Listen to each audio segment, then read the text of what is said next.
తర్వాత ఈ లోకంలో ఎంతోమంది నశించిపోతున్నారు, ఎన్నో పాపాలు జరుగుతున్నాయి, మరి ఎందుకు దేవుడు మౌనముగా ఉన్నాడు, ఎందుకు ఏమీ చేయట్లేదు?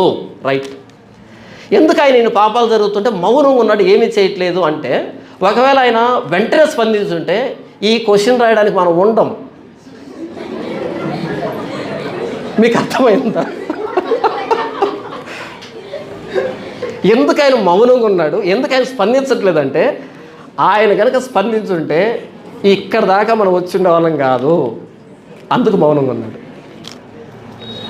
ఒకవేళ నేను చేసిన పాపాలకి ఆ ఫస్ట్ రోజు లేపేసి ఉంటే పాస్టర్ జానపాల్ లేడు. నా ఊహ తెలిసినప్పటి నుంచే స్టార్ట్ చేశాను పాపాలు చేయడం కదా. మా నాన్న జేబులో డబ్బు ఉంటే ఎంతో తెలివిగా దొంగలించేవాడినాం.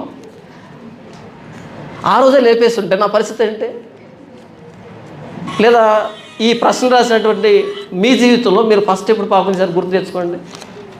ఆ రోజు చనిపోయింటే ఇక్కడ దాకా వస్తామా? లేదు.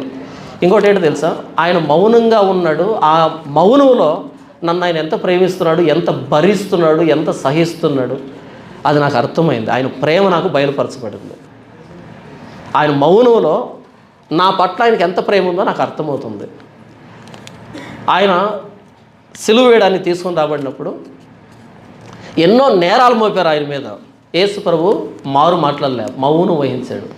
బొత్సు కత్తిరించు అనేదట గొర్రె పిల్ల మౌనంగా ఉన్నట్లుగా మౌనం వహించాడు. ఎందుకని? ఆయనే కనుక నోరు తెరిచి వాదించడం ప్రారంభిస్తే నాకు రక్షణ లేదు. ఆయన అంగీకరించాడు. దొరికిన దొంగ ఎలాగ సిగ్గుపడతాడో నా పక్షాన ఆయన మౌనం వహించాడు. పాపాలన్నింటిని ఆయన మీద వేసుకున్నాడు. ఈరోజు నేను మాట్లాడడానికి అవకాశం వచ్చింది.